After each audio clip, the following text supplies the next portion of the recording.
আসসালামু আলাইকুম। আমাদের এই সার্কিটগুলো খুব শীঘ্রই আসবে। সো এই সার্কিটগুলো চেক করে তারপর মানে সকল প্রকার টেস্ট সম্পূর্ণ করে তারপরে আপনার সামনে নিয়ে আসবো। এই দেখুন আমাদের চ্যানেলের নামে পিসিবি বাই পিবি ইলেকট্রিক। আর এই সার্কিটটা আমরা মানে আমাদের টেস্টিংয়ে পাস করে গেছে। সাউন্ড ক্লিয়ারিটি ক্রিস্টাল ক্লিয়ার, নাই কোনো হার্ম, নাই কোনো নয়েজ। আর এই সার্কিটটা আমরা মানে জুয়েল ভাইয়ের কাছে টেস্ট দিব। ওনার কাছে অসিলোস্কোপ আছে, উনি চেক দিবেন আর কি। তাকে জুয়েল ইলেকট্রনিক্স অ্যান্ড সাউন্ড ওনার চ্যানেলে গিয়ে পেয়ে যাবেন তাকে, জুয়েল ভাই। সো দেখতে পাচ্ছেন আমাদের এই সার্কিটগুলো আসবে, শীঘ্রই আসবে।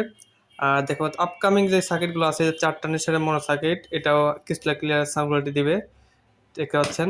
আর এই যে বেসন সার্কিট, ফাঁকা ফাঁকা 4 ভলিউমের বেসন সার্কিট, এটা বিশেষত্ব হচ্ছে এটা আলাদা নিয়ন্ত্রণ করা যায়। মানে মানে ট্রাবল দিলে শুধু ট্রাবল বাজবে, মিড দিলে মিড বাজবে, মিডের সাথে হালকা লো আছে, যাই হোক। বেস দিলে শুধু বেস বাজবে, মানে এগুলো আলাদা সেপারেট করা। এই যে আলাদা সেপারেট করা, এগুলো আলাদা নিয়ন্ত্রণ করা যায়। এবং সাউন্ড কোয়ালিটি ভাই অসাধারণ। এটা আমার প্রোডাক্ট বলে অসাধারণ বলছি না, এটা মানে খুবই অসাধারণ, আমি নিজে বাজায় দেখছি। আর এখানে যে সার্কিটগুলো চলছে, এই তো শীঘ্রই আসবে সার্কিটগুলো টেস্ট করার পর।